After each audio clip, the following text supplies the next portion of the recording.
जय राधा माधव कुंज बिहारी, जय राधा माधव कुंज बिहारी। गोपी जन वल्लभ गिरिवरधारी, जय गोपी जन वल्लभ गिरिवरधारी।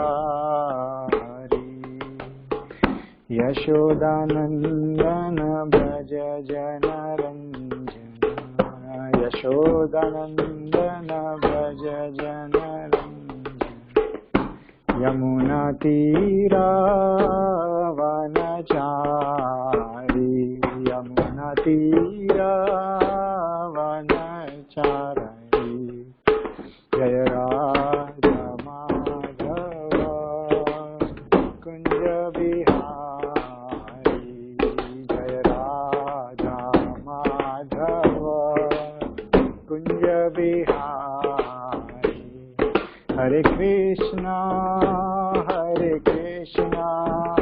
कृष्णा कृष्णा हरे हरे, हरे राम राम राम हरे हरे। हरे कृष्णा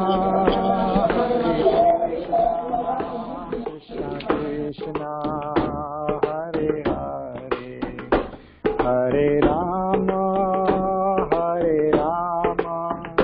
राम राम हरे हरे। कृष्णा कृष्णा कृष्णा हरे हरे, हरे राम राम राम हरे हरे। जय प्रभुपदा प्रभुपदा जय प्रभुपदा। निताय गौर हरि बोल निताय गौर हरि बोल।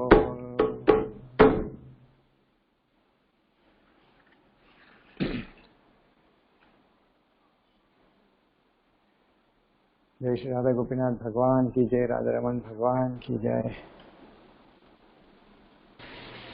हरे कृष्णा प्रभु जी। सो ऑलरेडी 11 फैमिलीज ज्वाइन कर चुके हैं हमारे साथ, एंड थोड़ी देर में और भी फैमिलीज ज्वाइन करेंगे। तो बाकी सब भक्तों के लिए मैं प्रभु जी के बारे में थोड़ा सा बताना चाहूंगा। प्रभु जी वैदिक साहित्य जैसे भगवत गीता, रामायण, महाभारत पर वक्ता हैं। प्रभु जी की व्यक्तिगत और सामाजिक स्तर पर धर्म और आध्यात्मिकता के व्यवहारिक अनुप्रयोगों में विशेष रुचि है। प्रभु जी 24 वर्षों से मुंबई के आसपास आध्यात्मिक समुदाय के विकास में सेवारत हैं। वह एक मॉन्क हैं, साधु हैं, और प्रभु जी चौपाटी मुंबई इस्कॉन टेम्पल से जुड़े हुए हैं।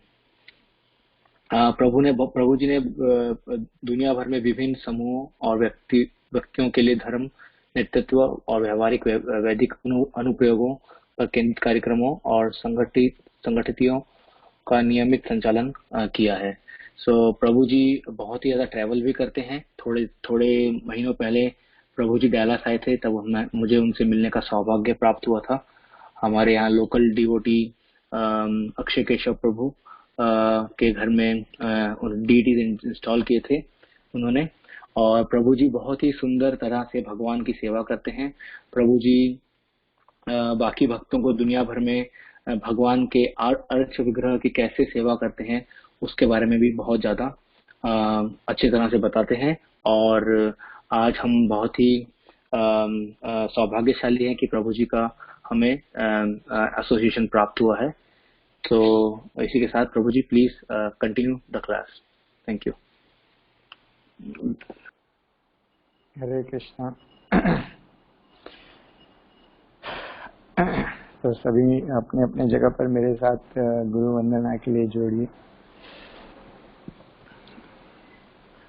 ओम अज्ञानतिमिरान्धस्य ज्ञानाञ्जनशलाकया चक्षुरुन्मिलितं येन तस्मै श्रीगुरवे नमः।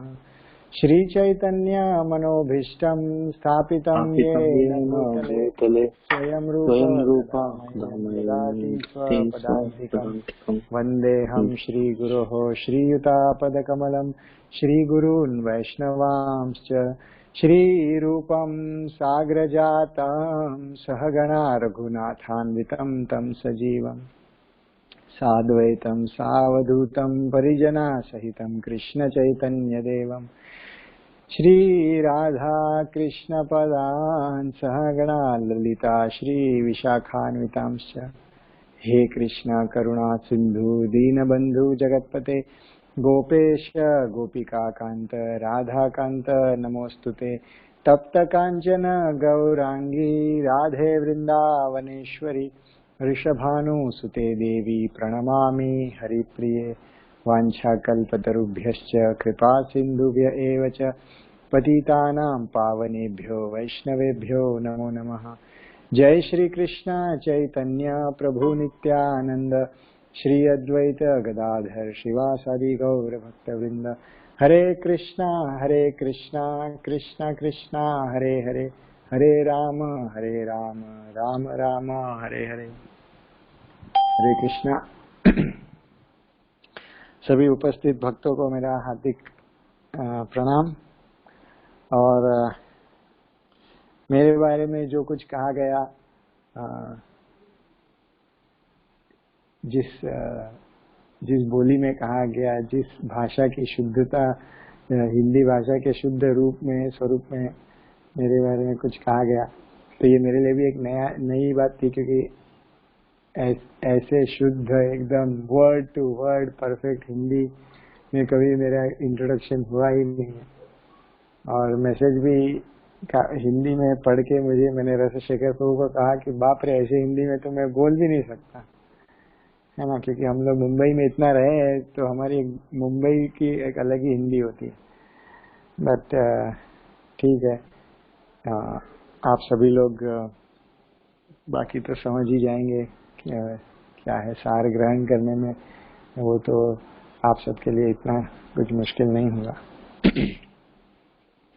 तो भगवद गीता के पहले अध्याय के श्लोक क्रमांक 11 पे आप सबकी चर्चा चल रही थी। मुझे कहा गया कि 11 से आगे हम पढ़ेंगे, तो आइए हम श्लोक नंबर 11 को पढ़ें, फिर आगे देखेंगे कैसे कैसे बढ़ सकते हैं।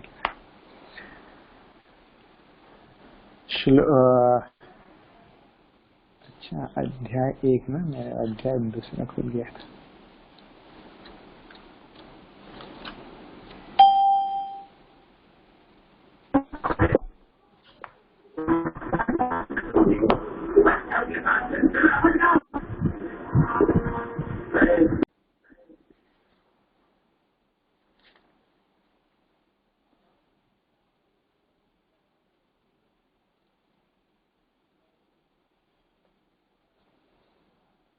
श्लोक नंबर अध्याय 1 इस प्रकार से है। कुरुक्षेत्र के युद्ध स्थल में सैन्य निरीक्षण। श्लोक क्रमांक 11। अयनेषु च सर्वेषु यथा भागम अवस्थिताः भीष्म एवाभिरक्षन्तु भवन्तः सर्व एव हि। अतएव सैन्य व्यूह में अपने अपने मोर्चों पर खड़े रहकर आप सभी भीष्म पितामह को पूरी पूरी सहायता दें। तात्पर्य,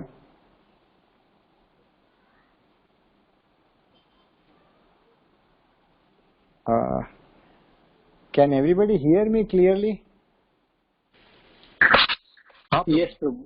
वो थोड़ा फोन पे स्पीकर जो ऐप है ना, उस पे एक स्पीकर बटन होता है, उसको अगर हम दबाते हैं, जब वो ब्लू होता है तो हम सुन पाते हैं, तो शायद वो कुछ किसी को वो प्रॉब्लम आ रही है। But you are very much audible. Thank you so much. Okay, so translation, भाषांतर। अतएव सैन्य व्यूह में अपने अपने मोर्चों पर खड़े रहकर आप सभी भीष्म पितामह को पूरी पूरी सहायता दें। तात्पर्य, भीष्म पितामह के शौर्य की प्रशंसा करने के बाद दुर्योधन ने सोचा कि कहीं अन्य योद्धा यह न समझ ले कि उन्हें कम महत्व दिया जा रहा है। अतः दुर्योधन ने अपने सहज कूटनीतिक ढंग से स्थिति संभालने के उद्देश्य से उपर्युक्त शब्द कहे। उसने बलपूर्वक कहा कि भीष्मदेव निस्संदेह महानतम योद्धा है, किंतु अब वे वृद्ध हो चुके हैं। अतः प्रत्येक सैनिक को चाहिए कि चारों ओर से उनकी सुरक्षा का विशेष ध्यान रखे। हो सकता है कि वे किसी एक दिशा में युद्ध करने में लग जाएं और शत्रु इस व्यवस्था का लाभ उठा ले। अतः यह आवश्यक है कि अन्य योद्धा मोर्चों पर अपनी अपनी स्थिति पर अडिग रहें और शत्रु को व्यूह तोड़ने न दे। दुर्योधन को पूर्ण विश्वास था कि कुरुओं की विजय भीष्मदेव की उपस्थिति पर निर्भर है। उसे युद्ध में भीष्मदेव तथा द्रोणाचार्य के पूर्ण सहयोग की आशा थी, क्योंकि वह अच्छी तरह से जानता था कि इन दोनों ने उस समय एक शब्द भी नहीं कहा था जब अर्जुन की पत्नी द्रौपदी को असहायावस्था में भरी सभा में नग्न किया जा रहा था और जब उसने उनसे न्याय की भीख मांगी थी। यह जानते हुए भी इन दोनों सेनापतियों के मन में पांडवों के लिए स्नेह था। दुर्योधन को आशा थी कि वे इस स्नेह को उसी तरह त्याग देंगे जिस तरह उन्होंने द्यूत क्रीड़ा के अवसर पर किया था। तो ये जो सबसे पहला अध्याय है उसका प्रसंग थोड़ा सा अद्भुत है। जिन्होंने महाभारत ग्रंथ पढ़ा है उनको इस विषय के ऊपर इस विषय की गंभीरता का कुछ एहसास हो सकता है। अभी श्रीमद् भागवतम के अनुसार अगर हम देखें तो गीता में से जो ये दो पात्र है, युधिष्ठिर और भीष्म, जिनकी चर्चा गीता में आती है, ये दोनों ही पात्र श्रीमद् भागवतम में इनको महाजन के रूप में प्रस्तुत किया गया है। महाजन मतलब वो लोग जिनको एक साधारण मनुष्य अपने जीवन में जिसका अनुसरण कर सके। हमारे आचार्य दो बातें बताते हैं, एक होता है अनुकरण, एक होता है अनुसरण। अनुकरण मतलब ब्लाइंडली फॉलोइंग द प्रिसेप्टर, और एक होता है कि you take the essence and then you follow.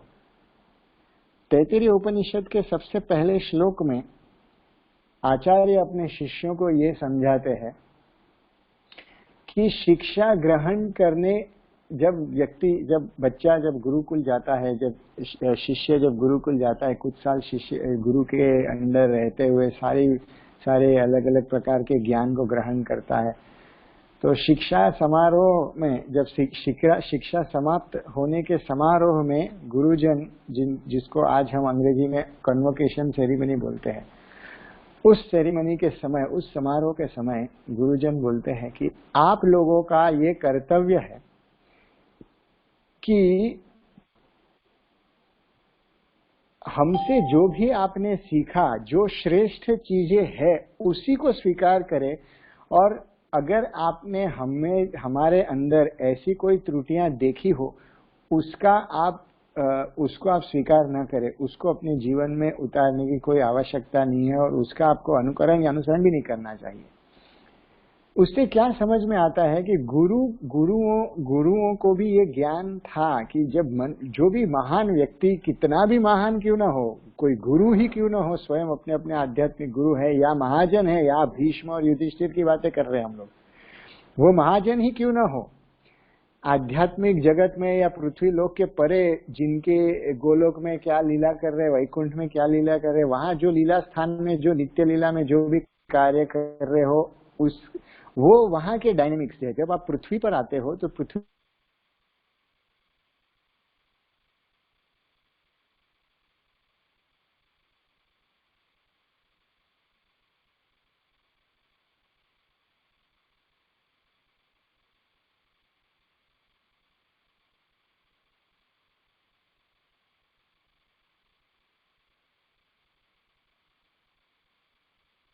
Hare Krishna Prabhu, video stop हो गया है क्या?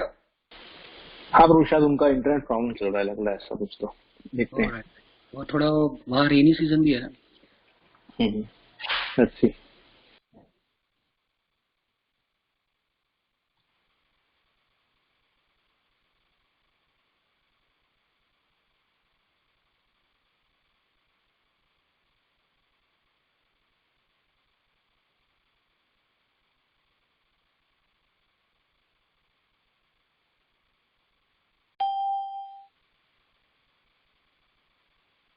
Sorry, I think call drop हो गया, पता नहीं क्यों।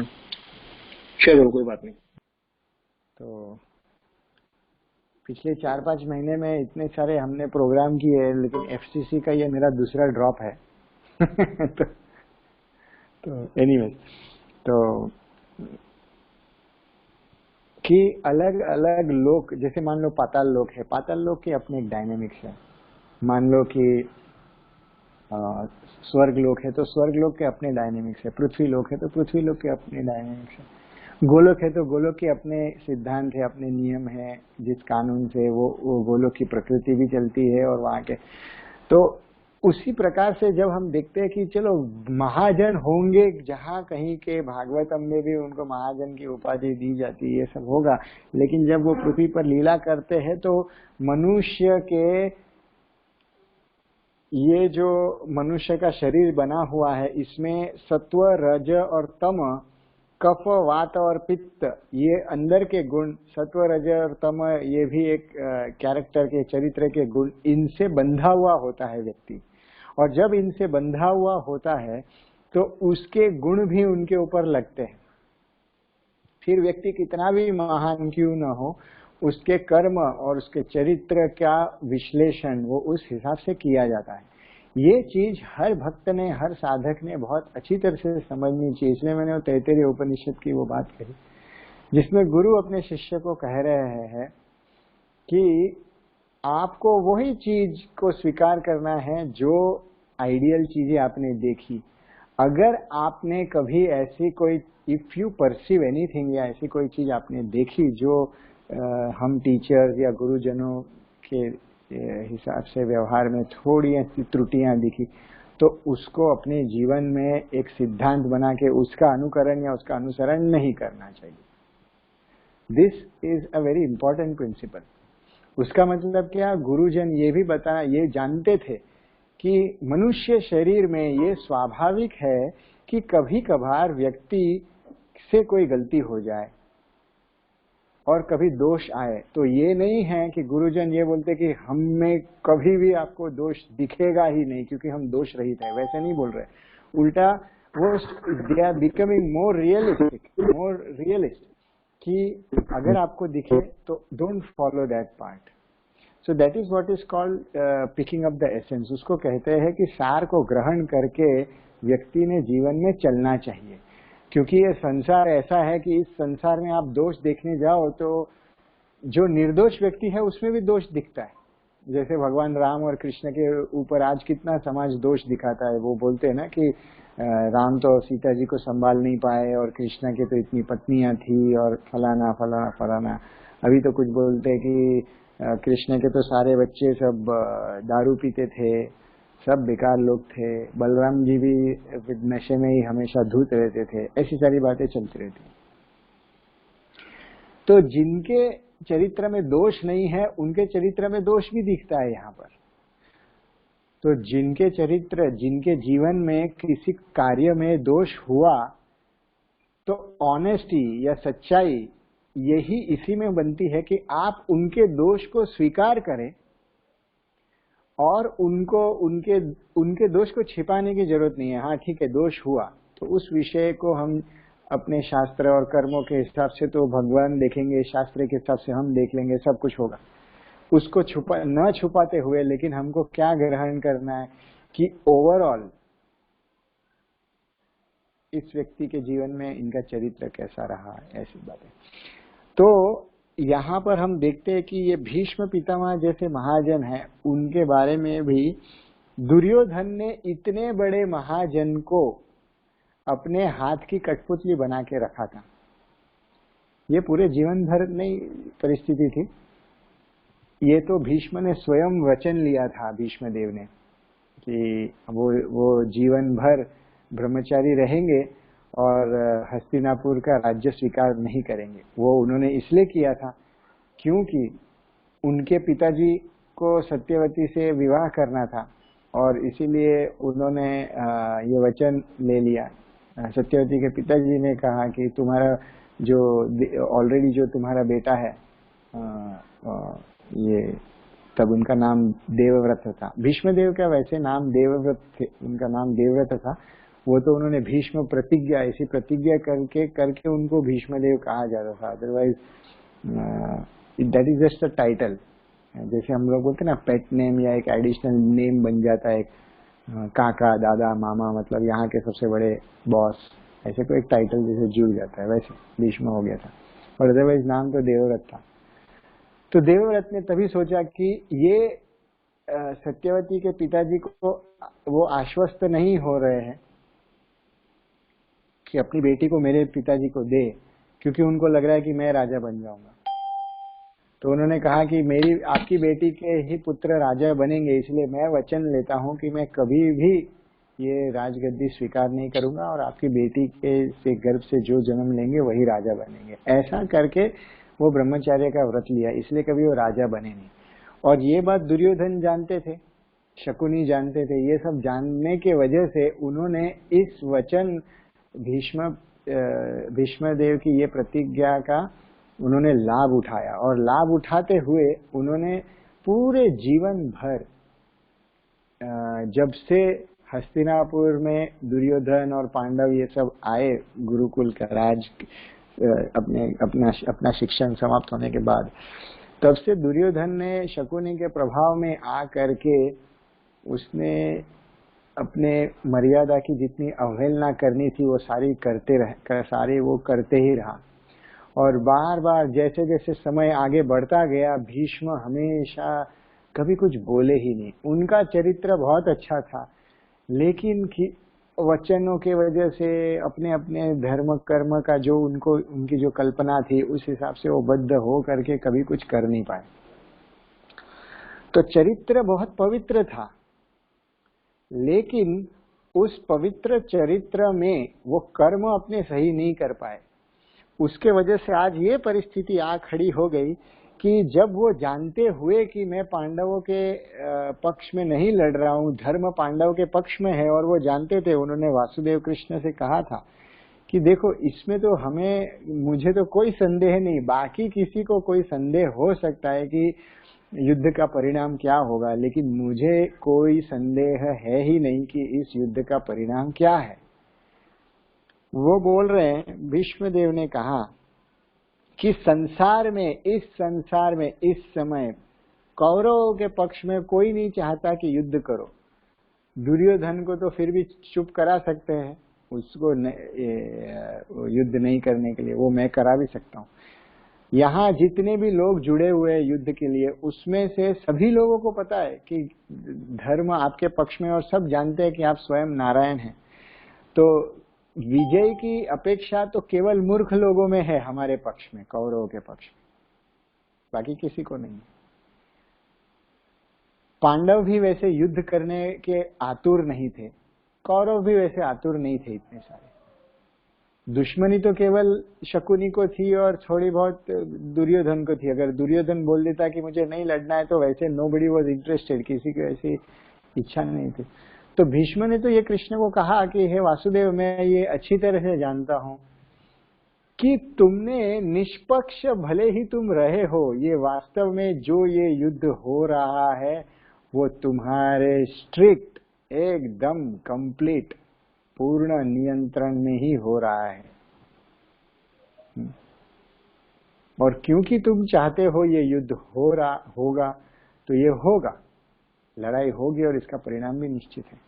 भले तुम संसार के सामने ये प्रस्तुत कर सकते हो कि देखो मैं तो कोई शस्त्र उठा ही नहीं रहा हूँ, मैं तो लड़ ही नहीं रहा हूँ, मैं तो न्यूट्रल हूँ, मैं तो केवल थोड़ा गाइडेंस दे रहा हूँ, मैं केवल थोड़ी सी प्रोत्साहन दे रहा हूँ, थोड़ा आश्वस्त कर रहा हूँ पांडवों को बस।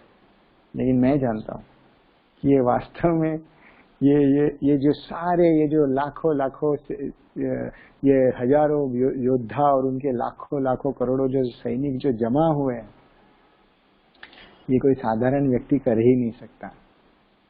ये चक्कर तुमने ही चलाया है। कृष्ण ये जान करके कि भीष्म ये समझते हैं, कृष्ण भीष्म देव को बोलते हैं, अगर तुम ये जानते हो तो क्यों ना तुम धर्म के पक्ष में क्यों नहीं आ जाते। तो तभी भी भीष्म बोलते कि मैं वचनबद्ध हूं, इसलिए मैं नहीं आ सकता। अब देखो यहाँ पर ये देखता है कि महाजन होते हुए भी किस प्रकार के दोष उनमें उत्पन्न हो रहे। अब वो विचार विमर्श कर रहे हैं। युद्ध के पहले भी, इतने महान योद्धा होने के बाद भी, उन्होंने युद्ध के पहले चर्चा की थी किस प्रकार से कौन सा सैनिक, कौन सा योद्धा किस योद्धा से लड़ेगा, कैसे लड़ेगा, ऐसे ऐसे बहुत सारी चीजें हो गई थी। और युद्ध के पहले ही उन्होंने एक बार तो दुर्योधन को कहा ही था कि मैं पांडवों को तो नहीं मारने वाला हूं। तो ये दुर्योधन को बहुत खुच रहा था कि भीष्म जैसे योद्धा कोई नहीं, भीष्म अगर चाहे तो ही पांडव की मृत्यु संभव है। और भीष्म ने तो कहा कि भाई मुझे वो छोड़ करके मैं सबको मारूंगा, उनको छोड़ के, ये 5 लोगों को छोड़ के मैं सबको मारूंगा, है ना। तो ये तो दुर्योधन को खींच रहा था। तो बार बार वो उनको प्रेरित करने की कोशिश कर रहा था, प्रोत्साहन करने की कोशिश कर रहा था। वो साम दाम दंड भेद करके उनको प्रोवोक, जिसको बोलते हैं ना, कि उत्तेजित करने की कोशिश कर रहा था, सब कोशिश प्रयास करते रहता था। अब वो ये बात नहीं समझता था कि जो पांडवों के पक्ष में 7 अक्षौहिणी सेना थी और कौरवों के पक्ष में 11 अक्षौहिणी सेना थी। एक अक्षौहिणी बहुत बड़ी मात्रा होती है, तो ऐसा नहीं कि 7 और 11 मतलब वो 2 और 2 11, 1 और 1 11, 2 4 5, ऐसी बात नहीं है। 7 और 8 में, एक अक्षौहिणी सेना में ही बहुत बड़ा वो नियंत्रण, वो पलड़ा भारी हो जाता है, 8 के पक्ष में चला जाएगा। इतनी बड़ी संख्या है। It is not just one unit, उसमें अनेक हजारों घोड़े और हाथियां और लाखों सैनिक, ये सब होते हैं। तो उनकी कितनी अक्षौहिणी ज्यादा थी? 4 अक्षौहिणी ज्यादा थी। और केवल 4 अक्षौहिणी नहीं ज्यादा थी, उनके जो रथी, अर्धरथी, अतिरथी और महारथी, ये जो योद्धाएं थे, उनकी संख्या भी बहुत ज्यादा थी। ये सब होते हुए भी दुर्योधन को अंदर अंदर समझ रहा था कि ये युद्ध जीतना ये संभव नहीं है अगर भीष्म देव ने रुचि नहीं दिखाई जीतने की। तो जब उन्होंने देखा यहाँ पर तो हमारे पक्ष में तो कोई जीतने का प्रयास कर ही नहीं रहा है, तो वो साम दाम दंड भेद करके अपने मूर्खता से उनको दुर्योधन को लग रहा था कि मैं किसी को समझाऊंगा तो ये समझ जाएंगे। ऐसा तो कोई था ही, बचा ही नहीं था।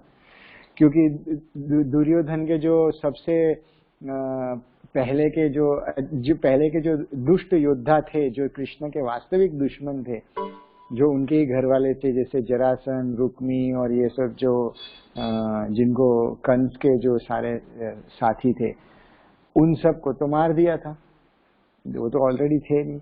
तो बाकी ये जो बचे थे तो हस्तिनापुर के थे। ये डायरेक्टली तो कोई कृष्ण के दुश्मन थे ही नहीं, ये तो सब पांडवों के दुश्मन थे। और वास्तविक में कोई पांडवों के दुश्मन तो सिर्फ 3-4 लोग थे, बाकी तो सब केवल वो नौकरी में काम कर रहे करके ऐसे सर्कमस्टेंशियल एनिमीज थे। बाकी ऐसी तो कोई बात ही नहीं थी। आप अगर पांडवों को सपोर्ट करते हो तो आप हस्तिनापुर के ही पक्ष में रहोगे। फिर भी मैं आपको एक एनालॉजी देता हूँ, जैसे कि अगर भारत और पाकिस्तान, ये 2 कंट्रीज, ये जो देश है, हम अनेक पिछले 60-70 साल से वो दुश्मन के ही पोजीशन में रहे एक दूसरे से। तो मान लो ये लड़ाई ऐसी नहीं थी कि आप अगर पाकिस्तानी को सपोर्ट करेंगे तो पाकिस्तान के हो जाएंगे, ऐसा होगा ना। ये वैसी बात नहीं थी। अगर आपने कौरवों को सपोर्ट किया तो भी आप हस्तिनापुर में हैं, और अगर पांडवों को सपोर्ट किया तो भी आप हस्तिनापुर के पक्ष में। तो ऐसा तो देशद्रोह जैसी वाली बात ही नहीं थी यहाँ पर। तो जो मोटिवेशन जिसको बोलते हैं ना कि इंस्पिरेशन, प्रेरणा, ऐसे योद्धाओं में तो कोई प्रेरणा थी ही नहीं कि हम हमारे राजा के ऊपर अन्याय चल रहा है और ये राज्य की रक्षा करनी है इसलिए लड़ाई करनी है, ऐसी कोई प्रेरणा भी नहीं थी। तो इसलिए दुर्योधन, ये जो श्लोक है, ये जो पिछले 3-4 श्लोकों में वो बार बार ये सब बार बार ये बातें करेंगे। आगे के श्लोक में भी वो बताएंगे कि कैसे हमारे भले योद्धा थोड़े वृद्ध है लेकिन वो सर्व समर्थ है, लेकिन समर्थ है तो भी हमारा कर्तव्य है उनका साथ देना चाहिए, लेकिन आप सब भी सब महान हो। मतलब वो दुर्योधन, आप जब ये श्लोक पढ़ोगे ना तो आपको लगेगा कि दुर्योधन भी थोड़ा सा कंफ्यूज हो चुका है, वो भ्रमित हो चुका है, उसको समझ में ही नहीं आ रहा है कि वॉर जो होता है ना, कि आपने मूवीज में देखा होगा कि युद्ध के पहले वो आर्मी का जो मेजर जनरल जो भी होता है, कर्नल जो भी लीड करता है जिस यूनिट को, तो वो एक बहुत प्रेरणादायक प्रवचन करता है, या तो कुछ ऐसे शब्द बोलता है जिससे व्यक्ति में जोश आए, जुनून बढ़े लड़ने का, अपने प्राण को त्यागने का जुनून बढ़े, बलिदान करने की भावना जागृत हो। ये सारी भावना जागृत होने के लिए एक स्पीच होता है वॉर इंस्पिरेशन के लिए, वॉर के लिए। तो दुर्योधन यही करने का प्रयास कर रहा है टेक्निकली। लेकिन जब आप गीता पढ़ते तो आपको समझ में आता है कि दुर्योधन बोलते बोलते भीष्म की स्तुति करता है और बाद में समझता है लेकिन भीष्म तो लड़ने वाले नहीं है, तो एक काम करते हैं, थोड़ा लोगों को बोलते रहे ठीक है, थोड़ा थोड़ा सपोर्ट भी करते रहना। फिर बाद में उनको लगता है कि इनको बुरा लगेगा, तो एक्चुअली भीष्म देव को बुरा भी लगता है। ये महाभारत आप पढ़ेंगे तो उसमें आता है कि तुम मेरी स्तुति कर रहे हो कि क्या कर क्या रहे हो, एक बार में स्तुति कर रहे हो और बाद में बोल रहे हो सब क्या। वो तो वो कौन थे जिन्होंने परशुराम को हराया था, जो परशुराम से लड़े हुए थे, वैसे व्यक्ति थे।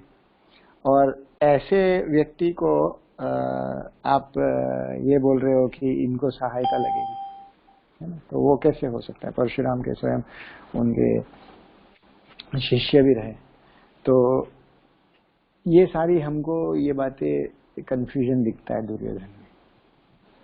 तो और ये जो पहला जो अध्याय है वो रणनीति के बारे में बताता है। It is very essential. कई बार है ना लोग ये बात करते हैं जो मैं आप सबको बताना चाहता हूँ। कई बार लोग बोलते हैं कि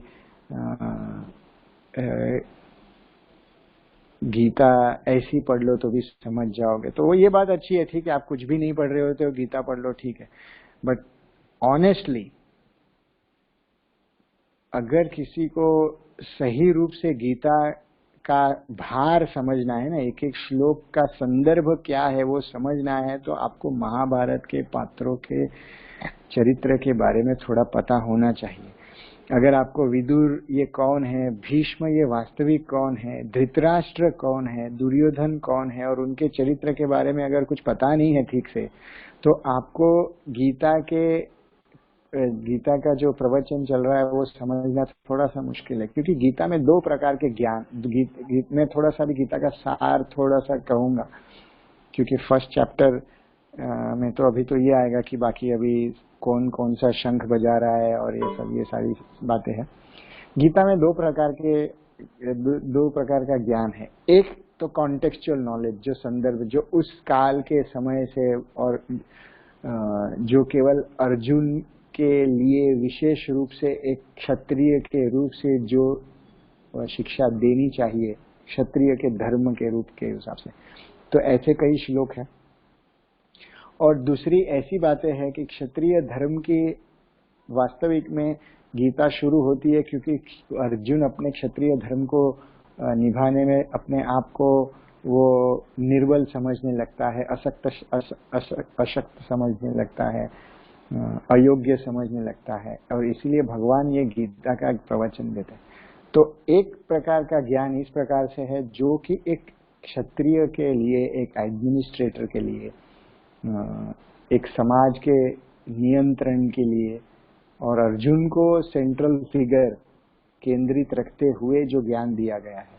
और उस ज्ञान में फिर अर्जुन जनरल क्वेश्चन भी पूछते, जनरल प्रश्न पूछते हैं, लेकिन मन को किस तरह से नियंत्रण करना चाहिए, शरीर को किस तरह से नियंत्रण करना चाहिए, ध्यान किस प्रकार से लगाना चाहिए, अपनी बुद्धि को कैसे विकास करना चाहिए, मन का कैसे विकास करना चाहिए, और ये अहंकार और ये सब भ्रम क्यों हो रहा है। तो ये जो सारी बातें हैं ना, वो अर्जुन से सीमित बातें नहीं है, वो एक क्षत्रिय से सीमित बातें नहीं है, वो संसार के सभी लोगों के लिए, सभी कालों के लिए दिस थिंग्स आर वैलिड। लेकिन अगर आपको एक धर्म किस प्रकार से अप्लाई किया जाता है, धर्म और कर्म दोनों साथ ही चलते हैं। हम जब कर्म योग बोलते हैं तो उसमें धर्म होता ही है। तो अपने स्वधर्म को किस तरह से उसको अपने जीवन में पालन करना है, वो बात अगर आपको समझनी है तो आपको महाभारत का ज्ञान आवश्यक है। नहीं तो उसके बिना आप गीता के केवल एक ही सेक्शन को आप थोड़ा बहुत ग्रहण कर पाएंगे, जिसमें जो पर्सनल क्वालिटीज वाले सेक्शन, कंफ्यूजन को कैसे दूर करे, भ्रम को कैसे दूर करे, क्रोध को कैसे नियंत्रण में लाए, मन जब भटकता है तो क्या करे, ये सारी बातें। अब यहाँ जो अपने मन और शरीर के बारे में जितनी सारी चर्चाएं आगे चलेंगी, सुंदर सुंदर चर्चाएं, वो व्याख्यान हो रहा है, वो इस रूप से नहीं हो रहा है कि हम जैसे लोगों के हिसाब से अगर देखें कि आज मैं भी एक कमरे में यहाँ पर हूँ, थाना का एक छोटा सा ये हरे कृष्णा सेंटर जैसा है, अपार्टमेंट छोटा सा सेंटर है, पीछे राधा रमन जी है हमारे, लेकिन मैं तो एक सुरक्षित जगह पर हूँ, कोविड से सुरक्षित जगह पर हूँ। आप सब अपने आप को सुरक्षित एक बबल में अपने अपने घर में अपने अपने जगह पर बैठे, और हम यहाँ बैठ करके गीता का ज्ञान समझने का प्रयास कर रहे हैं। वास्तविक रूप में गीता उन्हीं लोगों को समझ में आएगी जो कि कुरुक्षेत्र में बलिदान के रास्ते पे चल पड़े हैं। नहीं तो गीता एसी रूम में, एसी ऑडिटोरियम में, स्टेडियम में, कॉन्फ्रेंस हॉल में, म्यूजिक के साथ, एक डायनेमिक स्पीकर के साथ, स्टाइल के साथ, हाँ पावर पॉइंट प्रेजेंटेशन वास्तविक नहीं समझ सकते। हाँ, आपको एक प्रिलिमिनरी एक नॉलेज आ जाएगा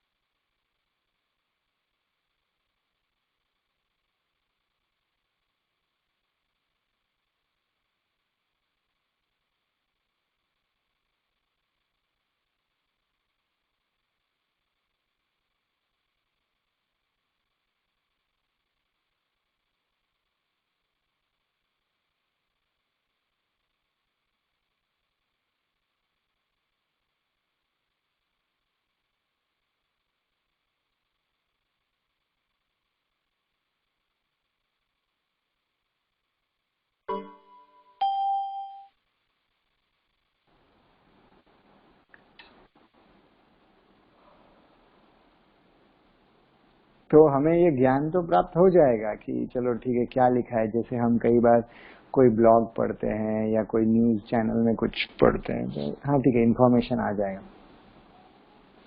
लेकिन ये हमेशा याद रखना पड़ेगा कि आध्यात्मिक मार्ग में हमको जब हमको आध्यात्मिक मार्ग का महत्व तभी आएगा जब आपको भगवान की अनुभूति का थोड़ा कुछ सार प्राप्त होगा ना, एक रस प्राप्त होगा। अगर वो अनुभूति का रस ही नहीं मिलेगा भगवान का तो फिर क्या फायदा। और वो इन्फॉर्मेशन से नहीं मिल सकता है, वो श्लोक रटने से नहीं मिल सकता, वो जोर जोर से गला फाड़ फाड़ के कीर्तन करने से नहीं मिल सकता, वो ऐसे लिख लिख के एनालिसिस करके वो भी नहीं मिल सकता। तो ये क्यों नहीं मिल सकता और परिश्रम वास्तविक में क्या है, इसीलिए आप जब महाभारत पढ़ेंगे तो आपको ये first chapter of Bhagavad Gita समझ में आएगा। ये पूरा फर्स्ट चैप्टर वो महाभारत के कॉन्टेक्स्ट से आ रहा है एंड सेकेंड चैप्टर से वास्तविक में गीता तो थर्ड चैप्टर से शुरू होगा। Second chapter is still a summary. Second chapter में तो सारी गीता की बातें हैं, लेकिन ये आपको तभी से समझ में आएगा कि क्या है। तो अपने अपने जीवन में भगवान ने हर किसी के जीवन में एक कुरुक्षेत्र की रचना की है। चाहे आप सतयुग के व्यक्ति हो, चाहे आप द्वापर के हो, त्रेता के हो या कली के हो, हम सबका एक कुरुक्षेत्र चलता है। और वो कुरुक्षेत्र हमारे अपने अपने जीवन में, याद रखना, ये सब याद रखना इस बात को, हम सबके जीवन में ऐसी कल्पना करो कि आप स्वयं एक हस्तिनापुर के एक पात्र है, तो आपका जो स्वभाव है वो कौन से पात्र को सूट करता है, वो आप थोड़ा सा पैरेलल बनाओ।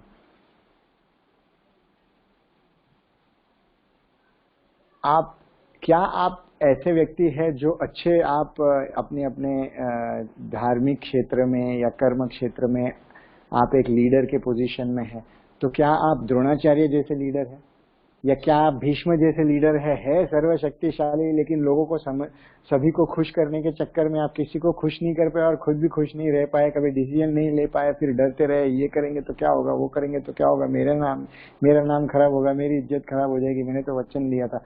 आप ऐसे टाइप के लीडर है, लेकिन कभी लड़ना पड़े तो आप अच्छी तरह से लड़ भी सकते हैं, तो आप ऐसे टाइप के लीडर है। या आप धृतराष्ट्र जैसे है कि सब देखते हुए राजा के पोजीशन पे है, लेकिन सब देखते हुए अनदेखा कर रहे हो। धृतराष्ट्र ये व्यक्ति नहीं है कि चलो वो दिखता नहीं, वो अलग बात है, लेकिन वास्तविक में वो काम से भी अंधे थे, अपने मद से भी अंधे थे, अपने मोह से अंधे थे, वो हर प्रकार से अंधे थे, इसलिए वो ऐसी उनकी परिस्थिति थी। या तो क्या आपके हृदय में इतना छल और कपट है और आप शकुनी का रोल स्वयं प्ले कर रहे हैं, या कभी आपको पता चले कि हाँ मैं थोड़ा दुर्योधन जैसा बहुत काम कर रहा हूँ, या तो मैं अर्जुन जैसा एक हीरो हूँ, या मैं युधिष्ठिर जैसा हूँ। हम में से सभी का कोई तो एक पात्र से कोई कैरेक्टर हल्का फुल्का जुड़ता है। वहां से हमको देखना है कि हमको धर्म के रास्ते पर अपना अपना क्या बलिदान करना पड़ेगा, क्या त्यागना पड़ेगा, तब जाके हमको आध्यात्मिक प्रेरणा, आध्यात्मिक अनुभूतियां होंगी। पढ़ के, श्लोक पढ़ के, बाय हार्ट करके, तत्व का विश्लेषण करके ये सब में अनुभूति नहीं हो सकती। और जीवन हम सबको इतनी अपॉर्चुनिटीज, इतनी परिस्थितियां तो देगा जब हमारे सामने सच्चाई के रास्ते पर चले, बलिदान चले और उसमें हमारी खुद की आहुति लगेगी। अगर उस समय सत्य के पथ पर, धर्म के पथ पर चलने के लिए अगर हमें खुद की आहुति देनी पड़े, तो हम देने में अगर हम सक्षम हो गए, तो हमारे जीवन में भगवत गीता उतरने लग गई, ऐसा समझ लो। जब हृदय और मन तो तभी निर्मल होगा जब हम उस अग्नि परीक्षा से गुजरेंगे, और अग्नि परीक्षा कभी भी कन्वीनियंस में नहीं होती। आप जब ऐसे डिसीजंस लेंगे, जब आप ऐसे पोजीशन लेंगे, या होता है ना कभी कॉन्फ्लिक्ट होगा या परिस्थिति ऐसी आएगी, जब आप ऐसी अपनी पोजीशन ले लेंगे जहां अपने कन्वीनियंस के लिए या अपने स्वार्थ के लिए, अपने सुख के हेतु के लिए आपने एक स्थान ग्रहण कर लिया, तो समझ जाना कि आपने अधर्म का पक्ष लिया है। तो गीता की अनुभूति फिर अलग रूप से होगी। जैसे कि अच्छे लोग कौरव के पक्ष में थे, कौरव के पक्ष में केवल कर्ण, दुशासन, दुर्योधन और शाल्व और ऐसे कुछ 4, 5, 6, 7 लोग थे, बस उनके अलावा एक भी व्यक्ति बुरा नहीं था। लेकिन सारे के सारे मरे क्योंकि कोई बोल नहीं पाया, अपने सीनियर के अगेंस्ट कैसे बोले। ये आगे शायद वो श्लोक आगे आता है या कहाँ आता है, हाँ आगे आएगा। अर्जुन आगे बाद में बोलता है, अरे कैसे लड़े हमारे सीनियर्स के सामने, कैसे बोलेंगे, है ना।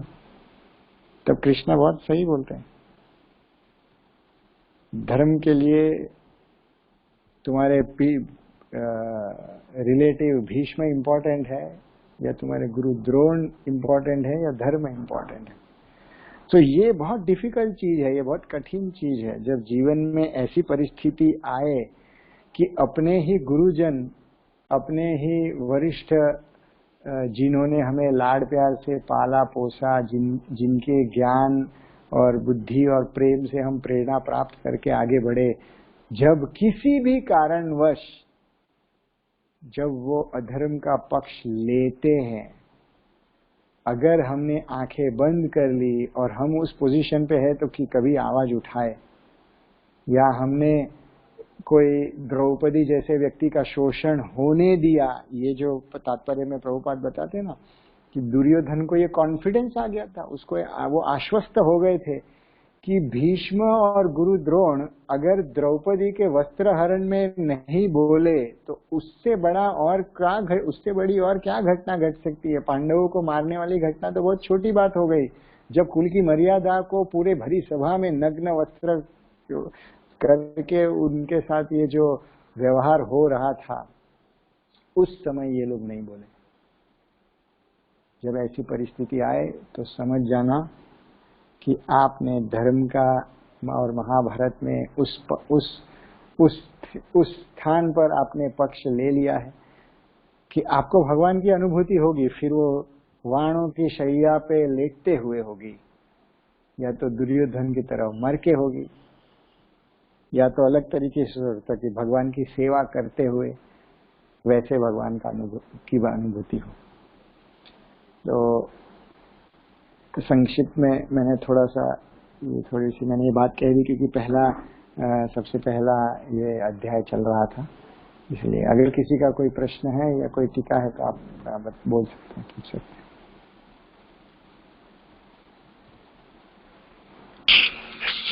बहुत बहुत धन्यवाद प्रभु जी, आपने बहुत ही सरल और बहुत ही अच्छे तरीके से इस विषय का आपने विश्लेषण किया है, ताकि भगवद गीता का सार जो है वो हम हमारे जीवन में किस तरह से हम लोग ढाल सके। बहुत बहुत धन्यवाद प्रभु जी।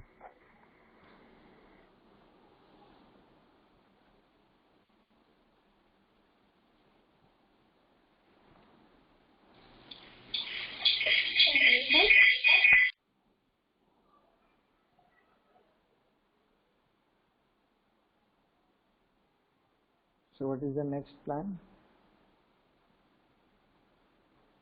आगे का क्या?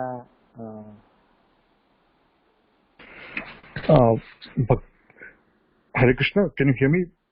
यस प्रभु, सॉरी। तो किसी को कोई अगर प्रश्न पूछना है तो प्रभु जी से पूछ सकते हैं।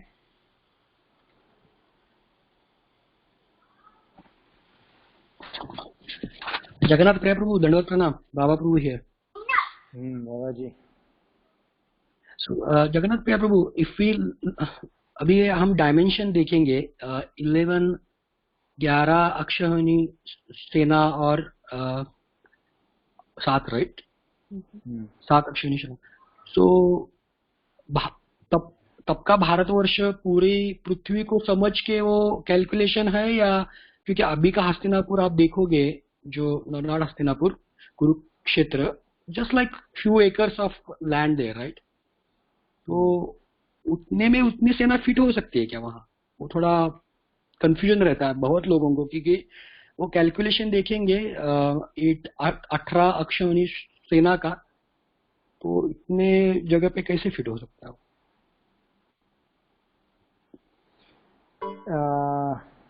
कैसा है कि देखो अभी, हरे कृष्णा, हाँ सॉरी मुझे लगा ड्रॉप हो गया। हाँ ये देखो कैसा है कि पहली बात तो मैं थोड़ा टेरिटरी के बारे में समझा दूं कि जो भागवत में ये वर्णन आता है कि महाभारत जब पांडवों ने राज्य स्वीकार किया था तो उस समय सारे विश्व में एक ही झंडा, एक ही ध्वज चलता था, तो वो है हस्तिनापुर का ध्वज। उसका मतलब ये नहीं कि सारी की सारी पृथ्वी पर वही ध्वज फहराया जाता था। राजाएं अनेक थे। अभी आज ये डेमोक्रेसी में हम किंगडम के फॉर्मेट में देखते हैं और कई बार बोलते हैं कि पांडवों का राज्य जो था या भारतवर्ष हम जो बोल रहे हैं वो पूरे विश्व में था। पूरा विश्व कहाँ तक था? विश्व की जो कल्पना जो होती है गिनी जाती है वो ईरान तक गिनी जाती है। उसके आगे नहीं, क्योंकि उसके आगे वो टेरिटरीज ऐसे थे जो आज नॉर्दर्न यूरोप है, it was not inhabitable at all. और ऐसे लोगों को वहां भेजा जाता था जो तड़ीपार है या जो ये मुख्य रूप से इस जगह पे ये फर्टाइल या वैसे ट्रैक्ट्स में नहीं रह सकते। क्योंकि देखो, आप नॉर्दर्न यूरोप में you can not sustain by yourself, you have to depend on the world, it's not a self sustainable place. जैसे कि इंडिया और ये जो सारा जो ट्रैक्ट है, these are all self sustainable places. Africa is a self sustainable continent, South America is self sustainable, North America है वो सेल्फ सस्टेनेबल नहीं है। When I mean North America mean northern side और उसके ऊपर। और तो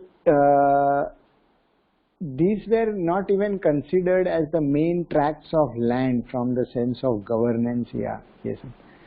तो इवन रामायण में जो रघुकुल हम कहते हैं ना, रघुकुल कौन थे? रघु वो दशरथ के पूर्वज थे जो सबसे शूरवीर थे, वीरता उनकी बहुत ज्यादा थी। तो जो सबसे पराक्रमी राजा जिस वंश में होता था तो उसके नाम से वो कुल जाना जाता। तो उसमें भी कहा जाता है कि रघु राजा ने पूरे संसार पे पूरा अपना नियंत्रण जमाया था। लेकिन तब वो संसार की बात ऐसे बोलते ना, लाखों जहां तक देखो वहां तक पहाड़ और नदियां, ये सब जो कल्पना तब हो रही थी जब एरोप्लेन्स और ये सब था नहीं। मतलब मान लो कि if you are going by foot, अभी क्योंकि आप तो कोल्हापुर के व्यक्ति है, आपने कभी शायद पता नहीं डिंडी देखी है कि नहीं, जो चलती है पंढरपुर के लिए। आप जब चल के जाओगे ना बॉम्बे टू पूना, तो रास्ते में हजारों गांव आएंगे। तो मान लो उस समय क्या होगा, तो वहाँ हजारों गांव और जंगलों से आपको पसार होना है, और जंगलों से जाओगे तो अनेक जंगल में अनेक छोटे मोटे बड़े बड़े राजा भी आएंगे। ऐसा करके ये सब वर्णन आता है। अनेक जो राजा बोलते हैं ना, ये जरासन, ये वो सब, ये बड़े बड़े।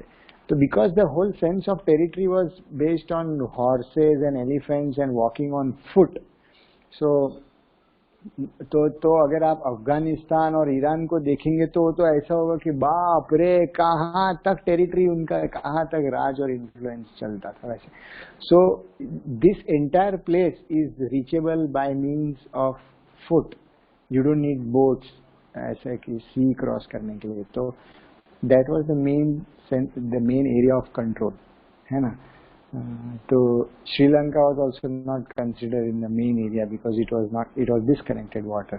तो मान लो ऑस्ट्रेलिया बोल दो, अमेरिका बोल दो, ये तो ओशन के उस पार वाला था। तो ये देश, और उस समय वहां पर इट वाज इनहेबिटेबल एंड बहुत सारा पॉपुलेशन था भी नहीं उस समय ऐसा, जो जिस प्रकार से हम बाद में अभी जो सिविलाइजेशन जो कॉन्क्वेस्ट में जो बढ़ते रहा। पहली बात तो ये। दूसरी बात की युद्ध के समय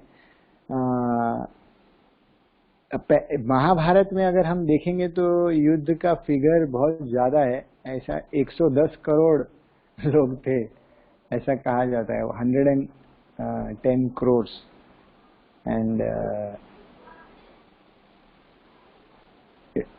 अंग्रेजी में 1.66 बिलियन पीपल, और उसमें से केवल 2,45,000 लोग, 2,45,625 ऐसे कुछ फिगर है, इतने लोग बचे युद्ध के बाद। बाकी 1.6 बिलियन जितने लोग थे इतने सारे मर गए। तो ये कल्पना करना, तो मैं भी आर्कियोलॉजिकल पॉइंट ऑफ व्यू से तो इस विषय को, ये श्लोक है महाभारत में। अभी कुछ लोग बोलते हैं, स्कॉलर जो लोग हैं जो रिसर्च कर रहे हैं ये सब टेक्स्ट में, तो वो अभी भी इसके ऊपर सोच रहे हैं कि how is it physically possible for 1.6 billion people to be in a tract of land, जो आप प्रश्न पूछ रहे हैं। तो कुछ लोगों का कहना है कि ये एग्जैक्टली इस श्लोक को थोड़ा एक पर्सपेक्टिव में देखना चाहिए कि फिर कि ये it is not exactly 1.6 billion, उसका इंटरप्रिटेशन थोड़ा अलग बताते हैं।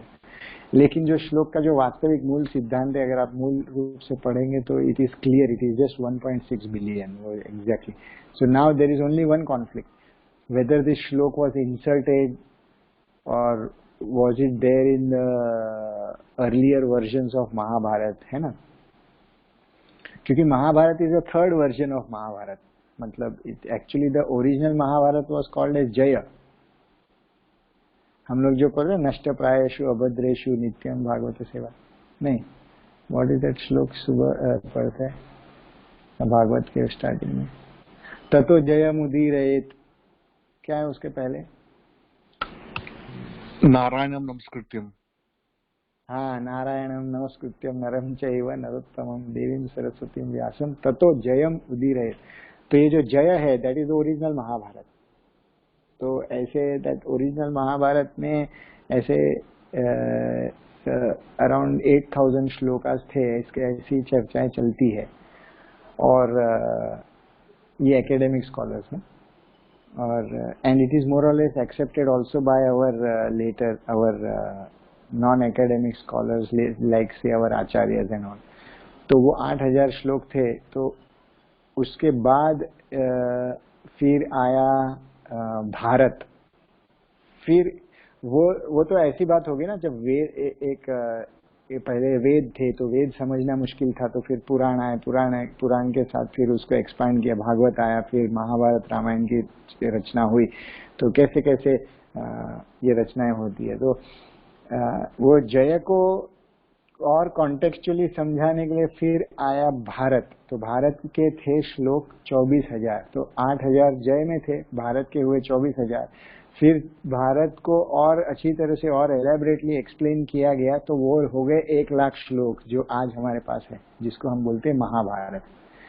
तो ये भागवतम में भी ये तो प्रभुपाद ये पर्पट में बताते थे, the original Mahabharata was called as Jaya.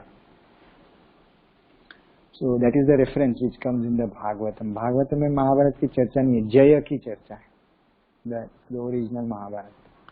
So that doesn't mean कि ये महाभारत ओरिजिनल नहीं है, वैसी बात नहीं है, लेकिन ये एक एकेडमिक विषय हो जाता है कि यहाँ इंटरपोलेशन या इंटरप्रिटेशन या ये सब श्लोक कहाँ प्लस माइनस आए। तो जब ऐसी सारी चीजें आती है तो we also try to think let us focus on essence, because this does not, we are not denying, at the same time we cannot forcibly insist नहीं 1.6 बिलियन इसी एग्जैक्टली टेरिटरी में हुए।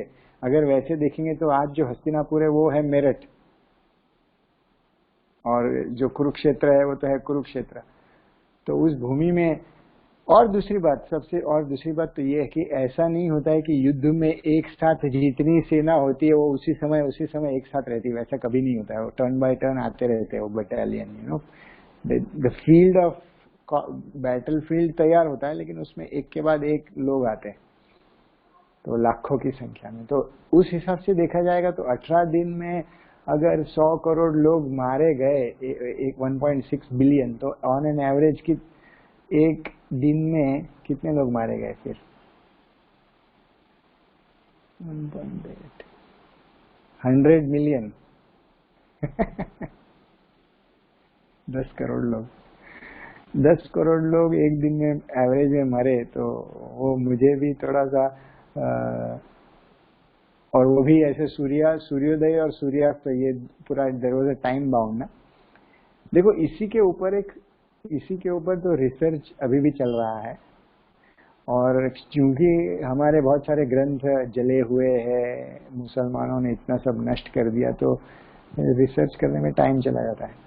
तो there is no perfect exact answer. अभी मैं अगर sentimentally जवाब देना चाहूँ तो मैं बोल, how can you doubt these are the words of Vyasa, land territory तो कभी भी जादू से एक्सपांड हुआ, अभी कॉन्ट्रैक्ट हुआ, अभी इस प्रकार की बातें वो शोभा नहीं देती है। वो इमोशनल रैंटिंग करके मतलब नहीं है, वैसा नहीं होता है कि हाँ ठीक है 5000 साल के बाद जमीन थोड़ा लैंड कॉन्ट्रैक्ट होता है, मिस्टीरियस फैक्टर्स आर देयर, जादुई चीजें, ये सारी चीजें होती है। लेकिन भगवान ने जब भी लीला पृथ्वी में की, एक भी लीला जो 7 साल तक गोवर्धन उठाया तब तक वो लीला की, लेकिन बाकी समय वो डिप्लोमेटिक थे, वो लॉजिकल थे। उन्होंने अपने राज्य को लॉजिकली स्थापित किया द्वारका में, पानी के अंदर, सिर्फ इसलिए ताकि दंतवक्र, शिशुपाल और जरासंध ये काल्यवन ये आकर के उनकी रानियों को अटैक नहीं करे जब वो हस्तिनापुर में रहे। ये सारी बातें कृष्ण ने ध्यान में क्यों रखी? वो क्योंकि वो जादुई जीवन नहीं कर रहे थे। 8 साल तक जो जादू से उनको मारना था लीला के रूप में करना, बाकी समय उन्होंने पूरे जीवन में यही एक लॉजिक तत्व और सिद्धांतों के हिसाब से लोगों को समझाया कि इस प्रकार से जीवन जियो, don't fancy things randomly. So let's see how this develops among scholars. After it develops, then जो वैदिक आचार्य जो है अभी जो कंटेम्प्ररी आचार्य है वो भी क्या कहते हैं, वो सारा it takes time for these theories to develop and get established and get recognized. So अभी भी ये विषय तो अभी भी थोड़ा सा ग्रे जोन में है. I hope I am able to make some clear justification. Thank you Guru. But it is possible.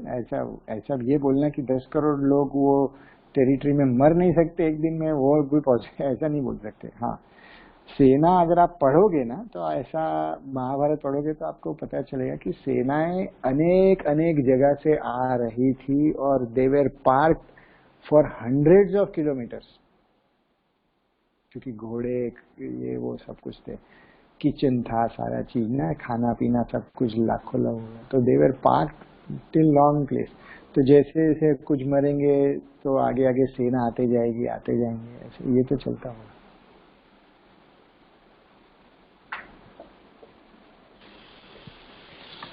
प्रभु जी, आपने ये भी कहा कि हमें महाभारत जानना जरूरी है गीता समझने के लिए.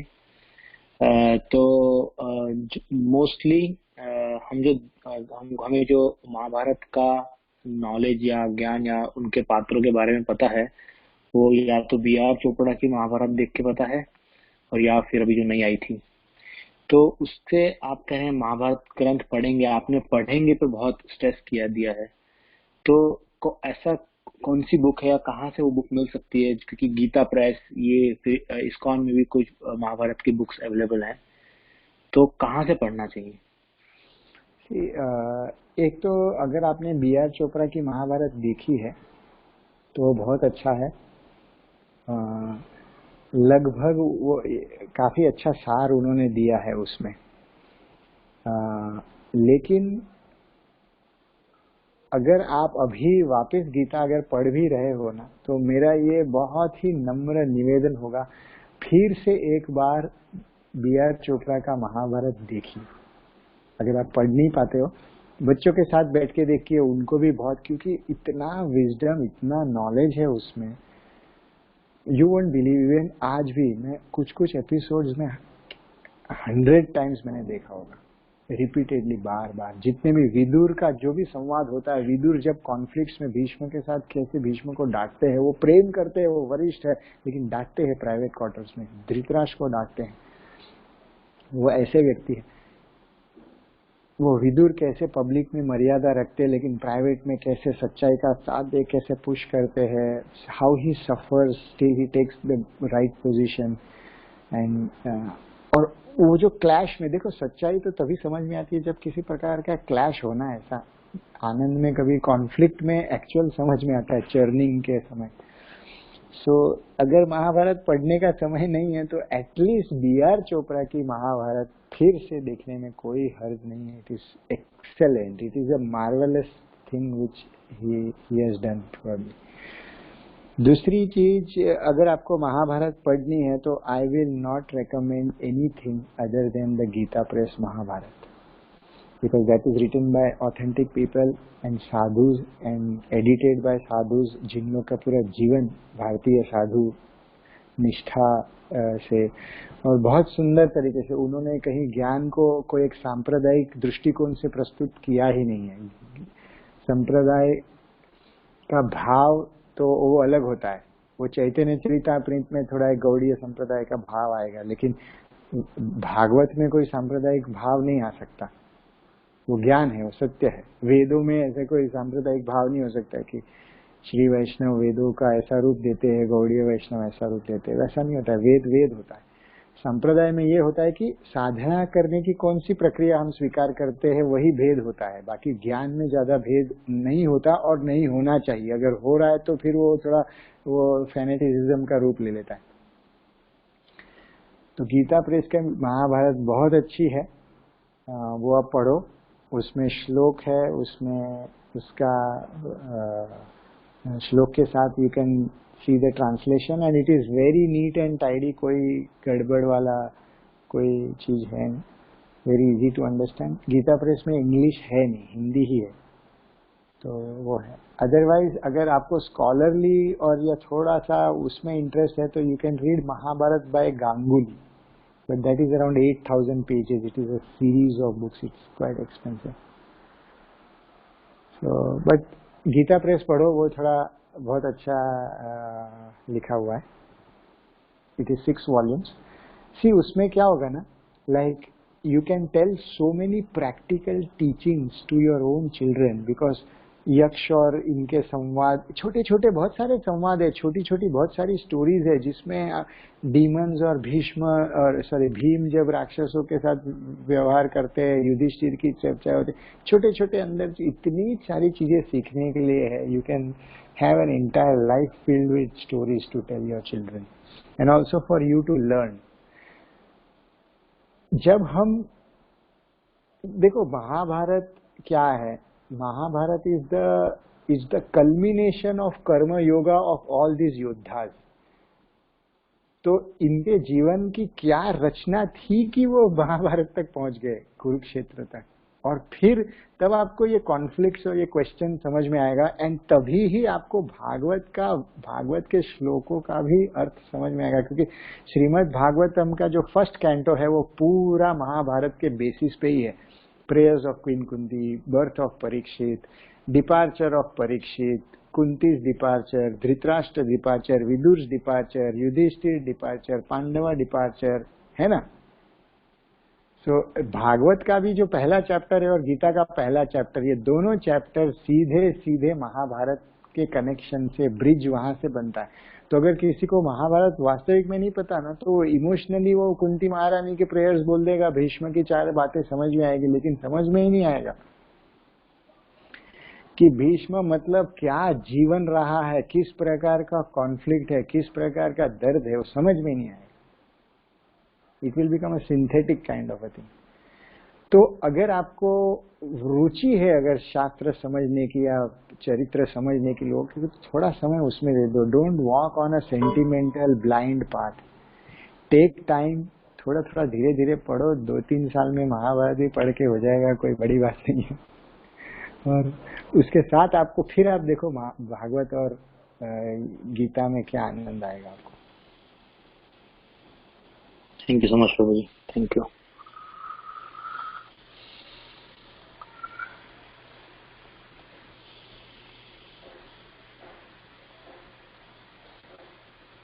शायद प्रभु जी का फिर से डिस्कनेक्ट हो गया।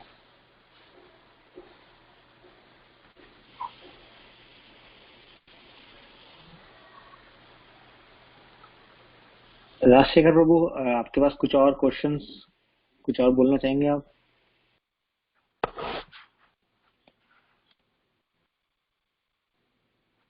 No Prabhu ji, I think काफी अच्छा प्रवचन और डिस्कशन रहा है आज।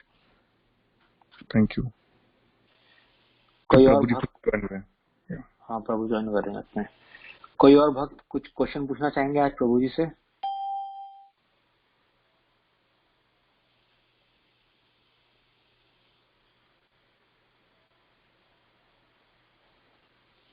कहाँ ठीक है तक फिर मैंने प्रभु। कहा सुनाई दिया कि नहीं पता नहीं मुझे। प्रभु पूरा सुन गया। यस प्रभु, हो गया था। Yes, thank you so much Prabhu. Thank you. ठीक है प्रभु, अभी मैं और शायद कोई क्वेश्चंस नहीं है आज के लिए। थैंक यू सो मच, आपने बहुत ही अच्छे और सिंपल तरीके से हम सबका मार्गदर्शन किया। आपने बहुत सारी ऐसी बातें बताई जो हम सब ने शायद पहली बार ही सुनी होगी। तो थैंक यू सो मच। हम आपको और बार बार इनवाइट करते रहेंगे। Please try to make some time for us and enlighten us. Thank you. Hare Krishna. Thank you so much. Hare Krishna. धन्यवाद प्रभु जी। हरे कृष्ण।